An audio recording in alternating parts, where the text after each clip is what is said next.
I will just go through the poem. When I consider how my light is spent. When I consider how my light is spent, light means eyesight. Light means eyesight. And see, I told you this poem is written when Milton was 44 years of age. And now he is completely blind. And the blind poet writes, when I consider how my light is spent, when my eyesight is spent, before half my days in this dark world and wide. Here the poet begins like this. Now I am going to evaluate myself, the days before myself becoming blind, and now when I am blind. The past of Milton and the present of Milton. Milton who can see and the blind Milton. And so these are the two pictures. And so Milton says, I know my eyesight is spent. See, for 44 years I lived in this earth. I had good eyesight. But at that time, I did not 100% was sincere to my duties. And that one talent, you remember, see, the reference is to the parable of the talents, isn't it? And so there, you remember the third servant who got one talent, but without using it, he had hidden the talent somewhere. And then he had buried the talent in the soil. And when the master comes, he takes it and gives it to the master. And so the same comparison. And so here the talent that Milton mentions is the talent of writing. And that one talent which is death to hide, lodge with me useless. Now Milton, when he wrote this particular sonnet, now he is completely blind.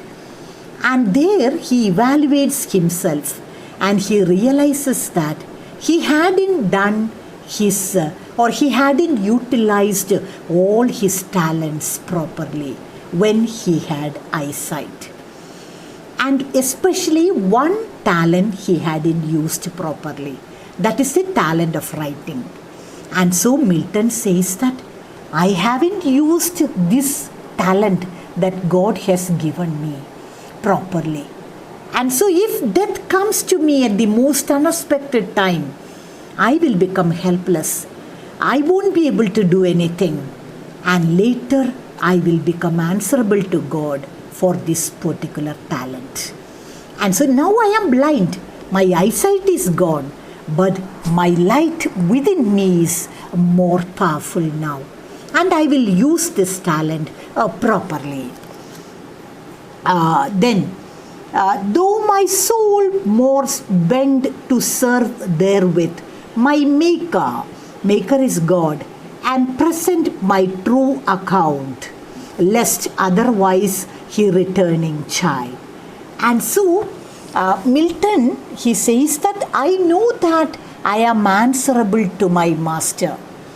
If God has sent me to this earth, giving me these talents, I should utilize all the talents that are given to me properly with 100% sincerity. But now I realize that the talent of writing I haven't used properly so far. And so I should use it, or else now I am blind, but I will use my talent of writing. Otherwise I have to give him accounts.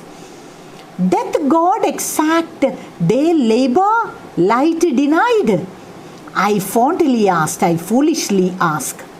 And then he asked a question to himself. Does God need our services? God doesn't need our services at all. He owns everything. The heaven and the earth and everything in it. He is the master, supreme master. He is the emperor. And then plenty of angels, thousands and millions of angels are waiting for his beck and call. And so whatever God wants, these angels are there ready to obey him. And so God actually doesn't need our services. He doesn't want the gifts that he had given us. But we need the support of God. Without God, man is totally helpless. But with him, we will become very powerful.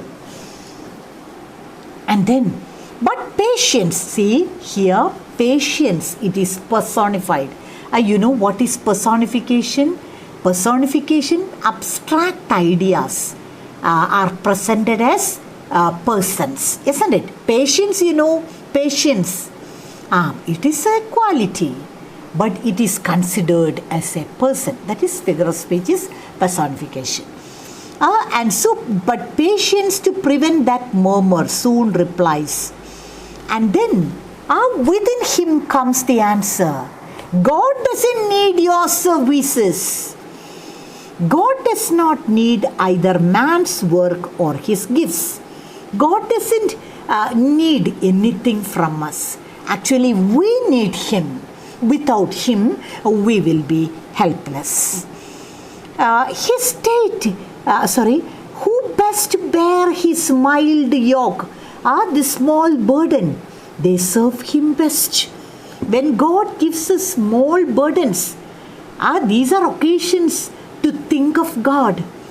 And these are the occasions, occasions where we feel the support of the Lord. I told you, when he gives us a small cross, 99% of the weight of the cross is on his shoulders. We have only 1 or 2%. And so, God gives us small sorrows so that you will realize his love and grace. But we people, when we have some sorrows, we are blaming God. But Milton realizes that one is not supposed to blame the Lord because God will give us burdens which we can bear. And the major chunk of the burden is on his own shoulders. And so it is the duty of man to accept what God gives us. You have to accept joys and sorrows, fortunes and misfortunes, and then failures and success, everything with an equal heart, isn't it? Nothing happens without his knowledge. You should have this strong faith in God, dependence in God. And so, because of Milton's strong faith in God, he was able to write beautiful poems after becoming blind. His state is kingly. God is king, the king of kings. Thousands at his bidding speed and post over land and ocean without rest. Everywhere angels are waiting for him in the land, in the ocean, in the sky. Whatever God wants, immediately it is served. Everything is done. The angels, the servants are waiting for the Lord. He doesn't need my services. He doesn't need your services. But we need his services and his support. And so comes the key sentence, the message. They also serve who only stand and wait. And so you needn't have to do big things, a Herculean task to please Lord. No.